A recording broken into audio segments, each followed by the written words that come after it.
अगर आप भी चाहते हैं बिट्टू मलंगिया इंटरटेनमेंट का ऑडियो वीडियो सबसे पहले आप तक पहुंचे, तो लाल बटन को दबाकर चैनल को सब्सक्राइब करें और बेल आइकन दबाना ना भूलें।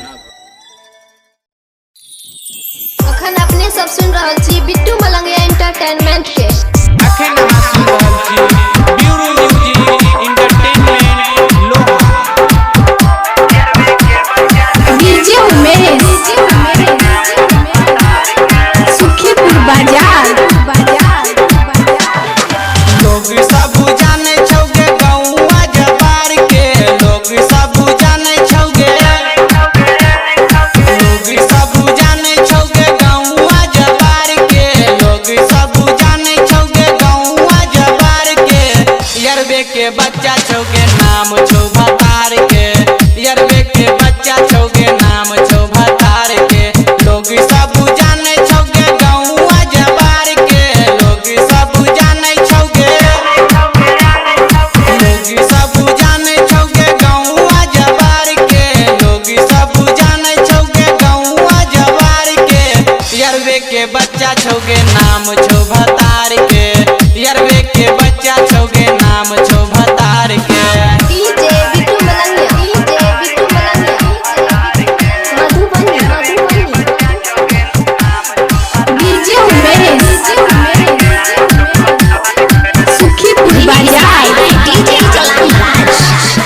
नहर में करे छला बारा तू खेला, पटरी के बिना तोहर चले छो नहीं रेला।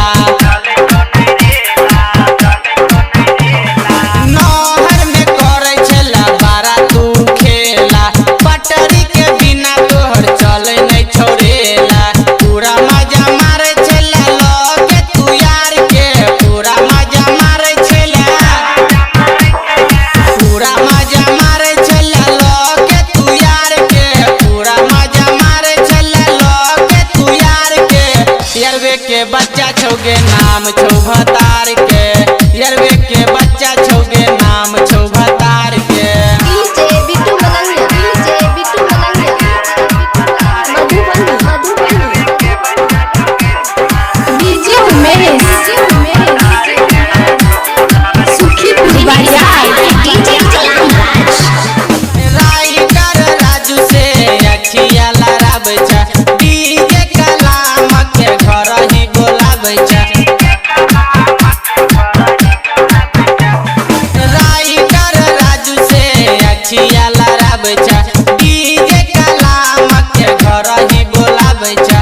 बीरू बिहारी जरे घूमै छा झाड़ के, बीरू बिहारी जरे, बीरू बिहारी जरे घूमै छा झाड़ के, बीरू बिहारी जरे घूमै छा झाड़ के। यरबे के बच्चा छौगे नाम छौ भतार के, यरबे के बच्चा छौगे नाम छौ भतार के। लोग